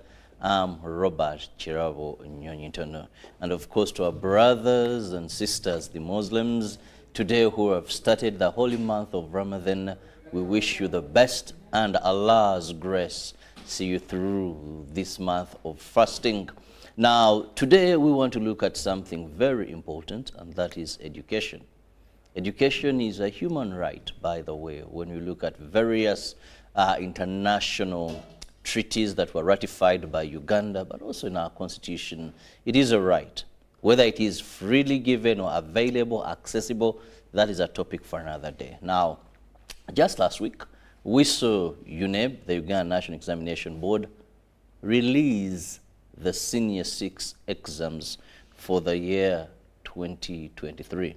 Now, we had 52,452 candidates that sat for these exams, and 47.9% of the candidates obtained 3 principal passes that are necessary for admission. Well, this was good because there was an increase of candidates scoring 3 principal passes compared to the previous year, that is 2022. Now, the previous year we had 43.5% that were able to get 3 principal passes. Now, also a small number of 996 candidates, which is 0.9%, failed the exams. Now, these brothers, these sisters, were not graded. Therefore, one would wonder what is next for them. Some, we don't know what could be running in their minds right now. Their parents, their guardians. But today I choose to bring hope and realistic hope. You know, sometimes when you talk about hope, people think you're on the spiritual side of it, waiting for the return of Jesus Christ. We are still waiting, but today we are discussing tangible hope, something that is real. And I'm humbled, I have 2 gentlemen with me on the set who come from an institution known as ICRI, if I pronounced it right, in Mengo or Urikri. But they're here with me, why bother even? There's an abbreviation for an institute, and these are saying no. It's not yet over unless you choose to make it over. And we'll be discussing, for those that did not perform very well after Senior 6 exams, what is the way forward? What is next? Does it mean that now you've not been graded or your results are not that good to get you that university course, they're not that very good to take you to that university? Is it the end of everything? Never give up. When Dan Odong, the executive director of UNEB, was releasing these exams, he said, to those that have not performed well, never give up. And this is where I want to bring in Chizito Alex, who is an official from that institute. First and foremost, good morning, and I must say I love your bow tie. Thank you. I get that a lot. It's not common of many people. Most of us are used to this long necktie, but you look very smart. Thanks again. Good morning, our viewers. As he said, Chizito Alex is my name. I'm from Ekure. He said Ekure, that abbreviation happens to be a little hard for many people to pronounce, but it's Ekure in our easier Uganda pronunciation or Ugandan pronunciation. Ekure stands for Ernest Cook Ultrasound Research and Education Institute, which is located in Mengo Hospital. Yep. Okay, then just at the extreme end, I have a man dressed in pink. Sometimes my colleagues call me color blind, but still very smart as well. And that is Chizito, that is also my brother from the same institute, Chibidige, David, unofficial. You're most welcome, Chibidige. Thank you, moderator. My name, as he has put it, Engineer David Chibidige from Ekure, still the same institution, and we are delighted to be here. Thank you very much. Now I want to begin with Chizito. I talked about hope. It's not the end of the road. For you who may not have performed as you ought to perform. Now, what do you do? And most so when you're talking about realistic hope, where do you come in the picture? Well, the picture is quite broad, I should say. But everyone knows how hard our education system tends to be a bit hard or harsh for very many, especially at A level. You find that a student has done, say, PCB, and their wish is to do maybe a course in medical imaging, in which the prerequisites are physics and biology. But then they find themselves failing to obtain a principal pass in physics, say, and they have passed their biology very well. So here's where we come in. We are saying that you're missing the physics, but you don't have to go back to A level to restudy the whole PCB. What I've seen that is funny with A level is a very huge disciplinary committee, because you can pass physics, biology this time, you go back to redo the whole PCB, then you come back when you have passed the physics, and you have this time round obtained an O in biology. Yes. That's where it is tricky, actually, for most learners in Uganda. And we are saying now that you have one principal pass, your biology, and you have O, you have obtained an O, you didn't do physics very well. We have come up with a way to bridge you into a certificate that is equivalent to the physics of A level that you didn't do well. For example, for 8 months now you can study a physics bridging course to make you obtain an equivalent of the principal pass of physics in A level or at A level that you didn't get, that you didn't do very well. So that you can continue and study your bachelor's afterwards in Ekure in our institution. So that means that you don't have to go to A level to repeat the whole PCB. We don't know what will happen afterwards, whether this time around you come back with an O in chemistry. No, that's what we don't want. So a physics bridging course is available, it's doable, and with persistence, with determination, it's also possible. And the grade that you obtain, the document that you obtain, is equivalent to that you will have obtained at A level. And it's recognized, not this very well, it's recognized by the National Council for Higher Education, because our institution is also authorized by the National Council for Higher Education to carry out such activities. Yes. Well, I earlier said that you bring hope to those that may not have performed as they desired when it comes to Senior 6. These exams were released, and we had success in those that passed and obtained 3 principal passes, but we also have those that failed and others that either did not obtain the 2 principal passes they needed, that are, of course, are necessary for particular courses that they wanted. Now, this is where I want to bring in Engineer Chibidige. he talked about bridging courses. Now, I don't know if this only works for the sciences, bridging courses, but also away from bridging courses, now we have someone who totally did not get the 2 principal passes, but maybe was great because they obtained the 1 principal pass, but still it's not the best results that they desire or that can take them to a course of their choice. So how do we bring hope to this person as well? Thank you, moderator, once again. You see now, the physics bridging course, as it is known, or HEC Physical Sciences, and we have HEC Physical Sciences, HEC Biological Sciences. Now, these bridging courses help the students or the learners from Senior 6 who have not really attained good grades. So the beauty with it is that you can, this is this is another chance or another line of hope that brings, that really helps the student to enhance and revamp what he didn't manage to pass at Senior 6. You see, clearly, like as my colleague has clearly put it, that at Senior 6, there is a tendency of passing maybe chemistry, and then you fail biology.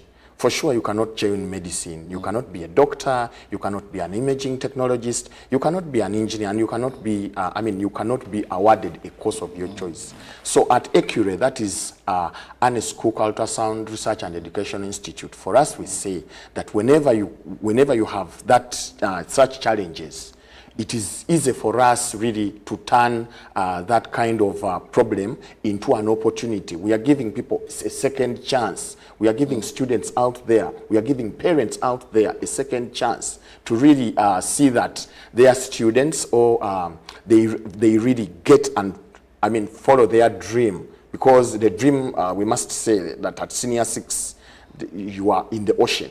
The dream is not yet achieved until you really pass these subject combinations such that you either go to medicine or engineering. But at times, you can be left at crossroads. For instance, if I pass chemistry and physics, I do not have a clear, I will not have a clear course at the university of my choice. If I pass math and biology, it will be hard. So at Accurate, Ernest Cook Ultrasound Research and Education Institute, we are giving you a life link, an education link, another chance, such that you really qualify like someone who has got the 4 principal passes to really do a course of your choice in medicine, to really do a course of your choice in engineering. So why am I emphasizing medicine and engineering? You see, apparently in Uganda, we have a gap. Okay, maybe I should also bring it to our attention to our viewers. We have a gap when it comes to medical imaging. Medical imaging, those people do what we call ultrasound, scan and research, and some people in local language, they call it the CATV. We do not have many of those people in Uganda. Yes, so, and I know very many health facilities. So at Accurate, we are saying that in case you have failed to get a principal pass in biology or chemistry, you can come, do this, of course, with strength, of course, with extra efforts. You can do this, and then you follow, you fall into this category of these people who are going to do medical imaging. Because with medical imaging, you can't go wrong. And then on the other side, Accurate offers another unique course, which is called biomedical engineering. On the set, we do not have many of those people in the country. These people go into what we call repairing medical equipment. They do the medical equipment cycle, that is from procurement, maintenance, utilization. We do not have many of these people. So at Accurate, we are bridging that gap. So we are actually building onto the medical sector by increasing on the number of staff of the medical imaging technologists, the biomedical engineers, and we also do a wide range of things. Apparently, we have also been accredited with DIT, that is Directorate of Industrial Training, to equip the members of the population out there. Mr. Nyonyintonu, I want to bring it to your attention that some of the community there, they are good at what they're doing, but they never got a chance to finish senior 4. They never got a chance to finish senior 6. We are saying that you can come and we skill you, we reskill you, we direct you to that employment bit, which is still lacking.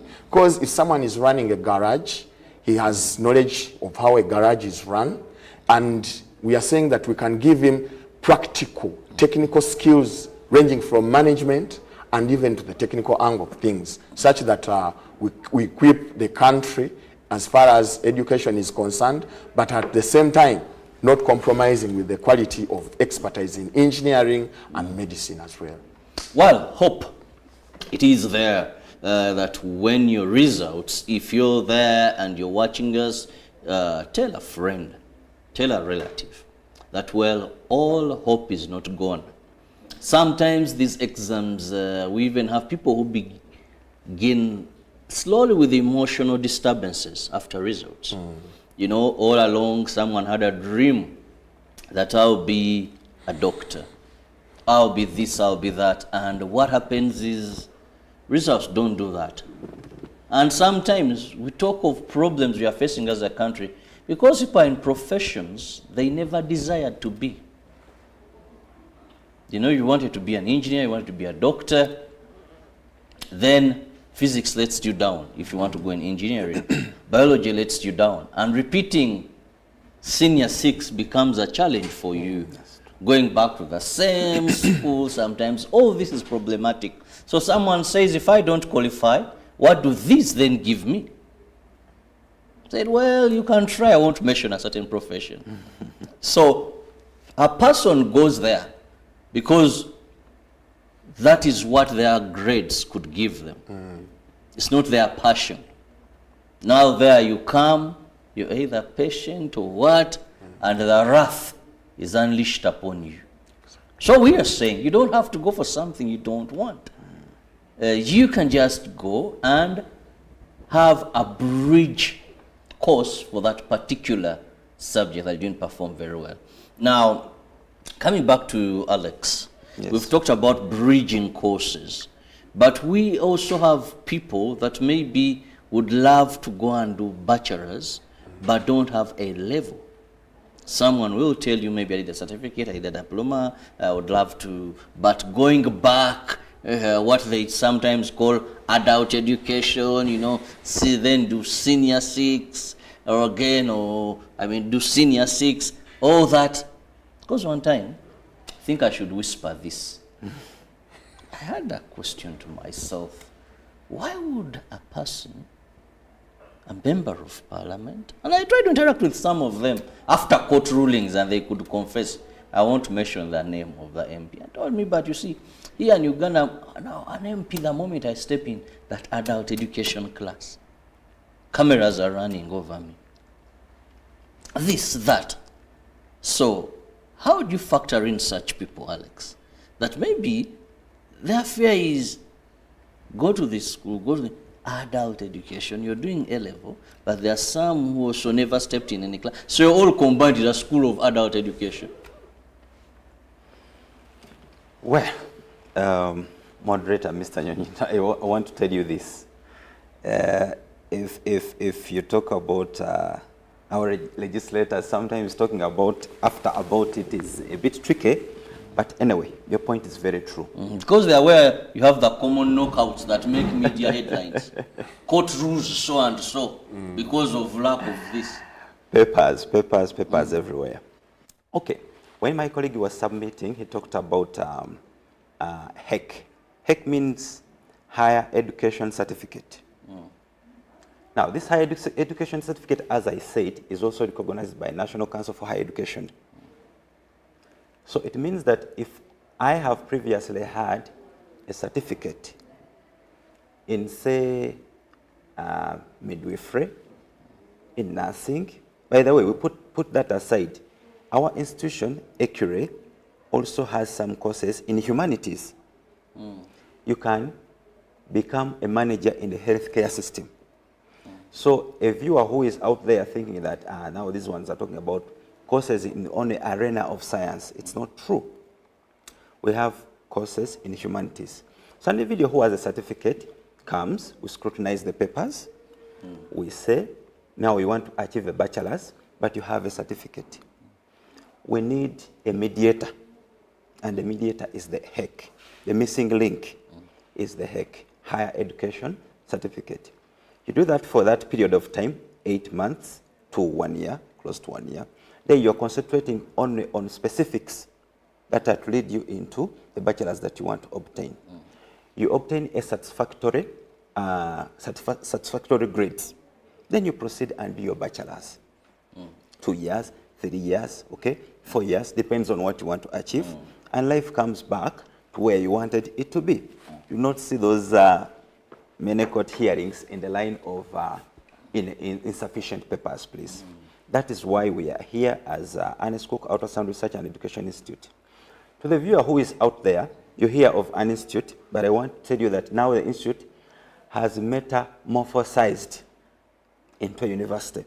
Very soon, when we return here, Mr. Nyonyeton, you'll hear us talk of Ernest Cook University. And I think the abbreviation won't be very hard for you to pronounce, as it has been hard today. Yes, so that's where we are. Okay, so now this is also another opportunity that you've just brought in, that there is, you call it the HEC certificate. Yes, I have it right. Now, let's look at the period. Here, if someone is to do O-level, those are 2 years, A-level, those are 2 years. Now, the duration of these, because I'm looking at so many people maybe in the working class that would love to take advantage of this opportunity, but what is the duration? What is, you know, the world has gone global. Gone are the days when the two of you were in school. For us in our generation, we are using tabs right from when we are children, very young. You have a tab. Now, when you go to school, I know of universities today where they don't write anything. You have your laptop. Everything is done that way. There is now, even COVID taught us, no longer have to sit and waste time in a classroom. So what is the method here of learning? Yes, engineer. Okay. At Accurate, as we said from the start, we are unique. First of all, we have a state-of-the-art online platforms that aid and enable the student really to handle the courses of interest, including the HEC. And then this HEC, the programs are flexible in a sense that we have the weekend programs, we have the full online course programs, then we also have the evening. So in that regard, the programs are flexible, and the programs, we have the online programs. So the working class or the people who within the various walks of life can really fit in. Then the other bit which I can talk about is that the HEC, for instance, HEC Physical Sciences and HEC Biological Sciences, we have the state-of-the-art libraries where books and reading materials are available at someone's disposal. We also have that online library, state-of-the-art, where a student has accessibility to almost 1,000 copies of material to read. We also have state-of-the-art laboratories, where the burette, the pipette, I mean, name it, where these people from Senior 6 can freely interact with the practical sessions. Because, Mr. Nyonyintono, I want to bring it to your attention that most of the people who fail Senior 6, for instance, in sciences, practical is an issue there, that side. Here we are saying that at Accurate, when someone enrolls into into a HEC certificate, you can interact with the lecturers and tutors at any point in time when it comes to practical sessions and all various walks of life. So at Accurate, that is Ernest Cook and Ultrasound Education Research Institute, lecturers are available to address clients' needs or students' needs at any given point in time. Yeah. Well, we are still looking at hope after Senior 6, or call it A level, for those that did not make it as they expected or wanted. It's not all lost. We are looking at alternatives that include bridging courses. That is, if you failed a particular subject, that is necessary for the course of your desire. But we are also looking at those that would feel it necessary to say, if I don't have this A level and I want to do a particular degree, what then do I do?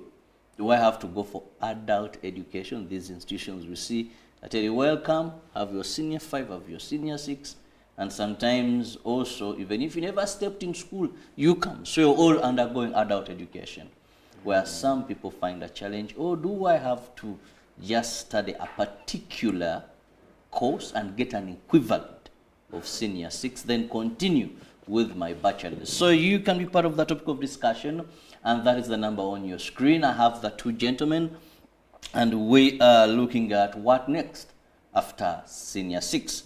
For those that really did score very well and had the best of what they desired, it's all success that we are wishing you as you enroll for university and various institutions. For those that did not, well, all hope is not lost. Let me just look at some of the questions that are coming in. Arafat at Masaja Match in the Gabo. I am glad to have the gentleman from that institution. I wonder if their courses are marketable after 2 years of my daughter with them. Her course could not be recognized anywhere. A friend doctor even asked me, what do those people, I think is asking how recognized they are. Because you have a number of institutions, but when you go to the National Council of Higher Education and you present a paper, they will tell you, no, this we cannot even equate, because this is not recognized by the Uganda National Council of Higher Education. Then we have, my question is, does the program also accept those that sat for senior 6, like 4 years back, Moses Mukono? And yes, the rest are asking for the same question, their recognition and how authoritative is the document that someone will move with, not to go for a job interview, present it and it's not well recognized. Let me begin with the man in a bow tie. Well, thanks. May I take it as feedback? Because if an individual had a document, after obtaining a document, a paper from us, and then reached somewhere and I told them it wasn't recognized, I would want really to get feedback from that person. They can really get to us, and that's where the challenge is. Because when you speak of National Council for Higher Education, what should come to your mind is that an entity that is being manned by National Council for Higher Education is legal. Legal. You get that? So I don't think there is anything that we cannot look at if it is in the legal, in the proper legal lines. So if a National Council for Education has come up and say, please, I have acknowledged this person, I have recognized them, and then they are fit to train Ugandans in this and this discipline, then please, there's nothing more to prove. The document given is the question here. The certificate awarded. You talked about HEC. You called it HEC. Yes. That's higher education certificate. Yeah, because we have so many documents that you can present, and there is usually, even if they're asking for, just they'll tell you senior 6 or an equivalent. Now the question is, the equivalent someone gets from there, is it recognized by National Council of Higher Education? If someone sat, maybe you call it the bridging courses, senior 6, and missed physics and say didn't perform well physics, then goes back and does physics. Now, that certificate given, is it recognized? When I go to universities and I tell them, well, this is what I have, but I went and I did this bridging course, now I qualify for this. Do they recognize it? Those are the many questions coming in. Engineer. Thank you once again for this opportunity. So to say, Ecure as an institution is recognized, and it is locally recognized by the National Council of Higher Education. We are into the category of what they call other degree awarding institutions.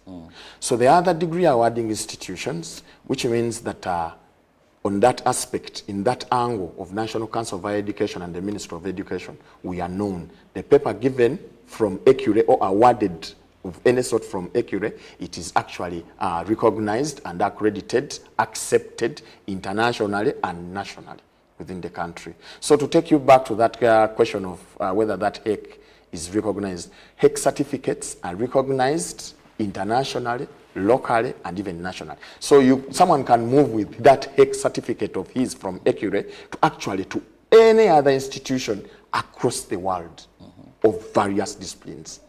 Yeah. Well, another comes in and says, thank you so much, Robert, for the topic.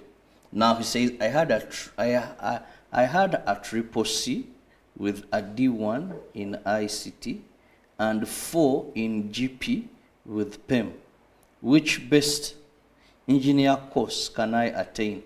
Irene Akurul from Lida. Let me also take in another one. Hello, good morning. I only need some update about the sitting date for repeaters. Okay, well, this is for senior 6. We'll wait for the Ministry of Education to give you that. At least for senior 4, well, that will be communicated very, very soon. Now, let's just specialize with one that is directly in line with what you're doing. This is the person who said they had a triple C with a D1 in ICT and 4 in GP with PEM. Which is the best engineer course can they attain? Thank you once again, Mr. Moderator. I would recommend as an engineer that apparently that person can take on smoothly a bachelor's in biomedical engineering, because this bachelor's in biomedical engineering goes a long way to solve a lot of problems, and we are actually trying to bridge the gap between the life, which is medicine, and engineering. So we do not have people who do repairs and maintenance, troubleshooting, equipment life cycle within the hospital. So if we do not have such people in their plenty, in their bigness in number, which means that if this person comes along and does this course, it is a sure deal that even before finishing is going to be attached to a job opportunity out there. And the time is not too late. We have an ongoing intake, which is a match intake. They can freely join and then be admitted in this course, which is actually wonderful. She will move mountains actually if she does this course, because we are currently looking out for these people. And maybe also to talk about this is that due to the uniqueness of these courses we offer at Acure, most of our graduates are not in the country. They have gotten jobs abroad, across East Africa. So that again leaves us with the deficit of training more and more of these personnels across the engineering divide and also the medical imaging divide. Thank you. Well, now I have so many senior 6 leavers. I must say, candidates, the exams are out, and they're sending me those kind of combinations and asking a lot of questions there. So we may not have time to look at individual concerns, so I'll look at what is a bit common. Now, and please don't call on this number. Kindly, it makes it hard for one to read the messages. When I look at many, yes, please, combinations, let's stop. Okay, let me just take one. Good morning to you all. I am a senior 6 student doing a combination of math, entrepreneurship, and agriculture. Can you please advise me because before it becomes too late on our to manage? This is a scientist reading. On how to manage, I think, because the English is so mathematical here. That he's doing some math here, so it went into that. The other one says, I have a certificate in electrical engineering. Can I engineering course in medical? Scientists are sending messages here. Good morning. I'm David, an accounting profession. I'm in a process of changing occupation to welding and electricals. How would you be of help to me? For them to the engineers with us in the house. I have a certificate in electrical engineering. Can I engineer? There's so much here. Combinations, no. Let's just wait with those messages. Okay. I want to start with the other one who had math, economics, and agriculture. Math, economics, and agriculture, I want to say that it's a nice combination.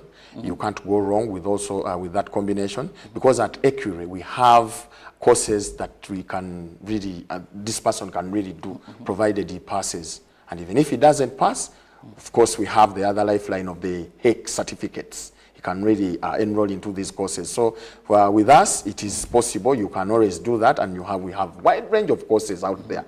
Maybe which time will not allow for that. Then also another common message here is, hi, good morning, presenter Aziz Ismail from Arua. What do they have for O-level leavers? Now, these are people who are saying we stopped at senior 4. What next? Okay. For O-level leavers, of course, we have the DIT session for now. The DIT sessions, which runs in levels. Level 1 up to level 3, someone can enroll. And when you talk about DIT, means Director of Industrial Training.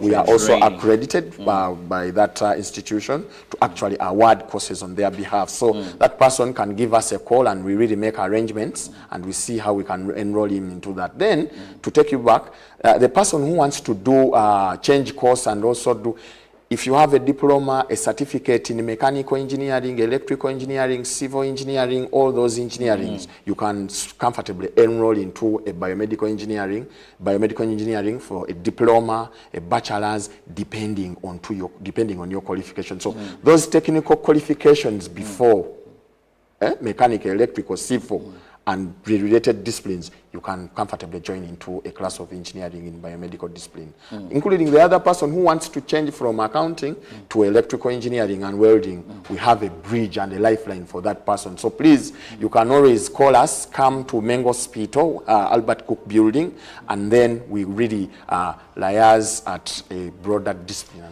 Well, gentlemen, I must let you go. It's been nice having you, and of course, we've been looking at hope after Senior 6 exams that were released last week. Have a lovely day. Ruben is yearning to come here and give us sports updates. Good morning. God bless you. Bless it.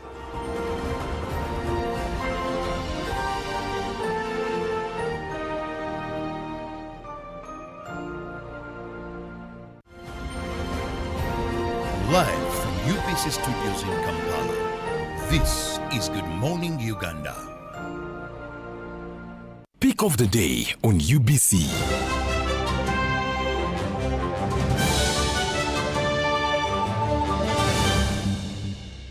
Was brought to you by MTN Momo Pay is the easy way to pay. Dial star 165 star 3 hash or use the MTN Momo app. You don't need cash. MTN Momo Pay is safe and free.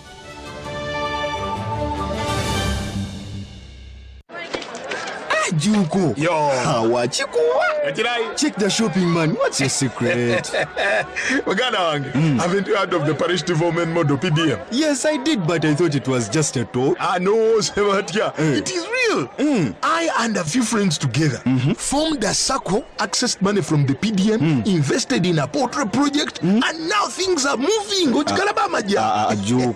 I thought I was one of your friends. You are. But you left me behind. I didn't leave you in poverty. What you do, just visit your LC2 chairperson and your parish chief and start the process of economic transformation. Just like that. The parish development model is an initiative from the government of Uganda through the Ministry of Local Government designed to transform all lives of Ugandans for the better.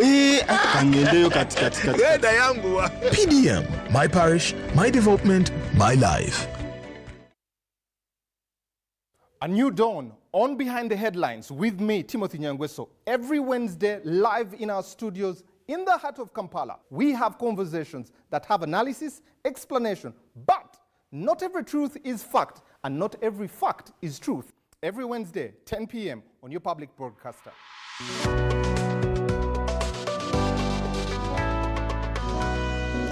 on your public broadcaster, UBC, inspiring Uganda. UBC is the national public broadcaster. We educate, inform, entertain, and inspire our audiences. You can watch us on free-to-air channel 001, DSTV channel 282, GoTV channel 371, Star Times channel 201, Zuku TV channel 20, and Azam TV channel 350. Even when your subscription expires, you can still watch UBC for free on your pay TV